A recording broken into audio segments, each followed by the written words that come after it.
If you've ever wondered what happens when a modern-day chef accidentally ends up in the Joseon dynasty, well, episode 1 of Bon Appetit, Your Majesty has your answer. Let's talk about it. So episode 1 starts in Joseon era period. Yeon Ji-young, our poor heroine, is literally dragged to King Yi Heon, and the people are like, "Your Majesty, please sentence this woman to death." Like, wow, what a warm welcome to the past. But then, plot twist, instead of killing her, King Yi Heon suddenly makes her head chef of the royal kitchen. Like, sir, are you hungry or just unpredictable? Ji-young is just like, okay, cool, let me survive long enough to get back home.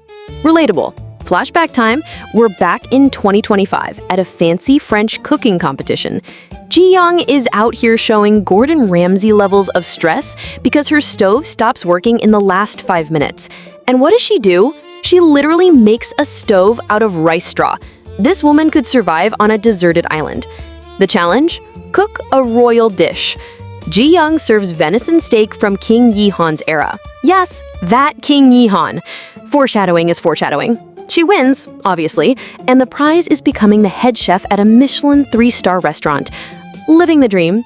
She calls her dad to celebrate, and he's like, "Congrats, honey.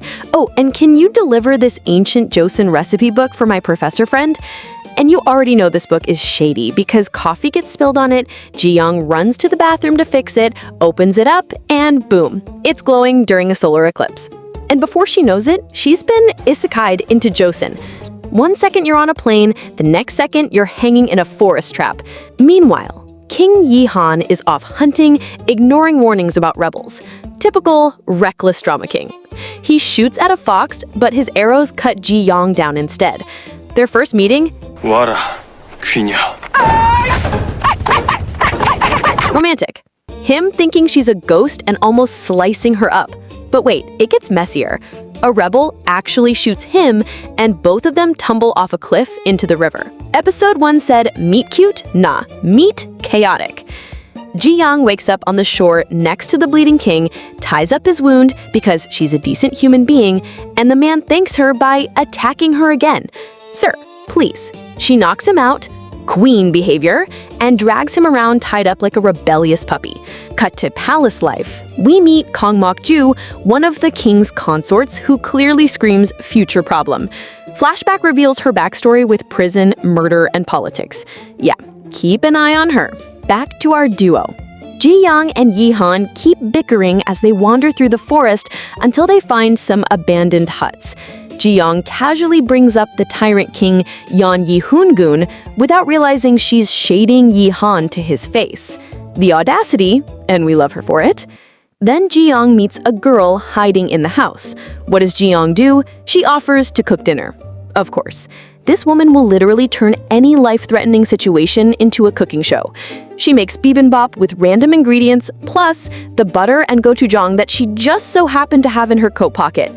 The result? Fire. At first, Yi Heon's like, too spicy. But then, the food makes him cry because it reminds him of his mom. From Hell's Kitchen to therapy session in one bite. Later, Ji-young and the girl, Gil-gum, head to the cliff to find her bag. They stop by a stream, and Gil-gum casually drops the truth bomb, "Sis, you're not just in the woods, you're in the actual Joseon dynasty."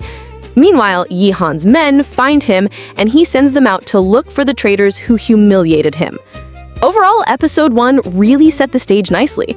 I loved the mix of food, humor, and palace drama, and I'm curious to see how the relationships develop from here.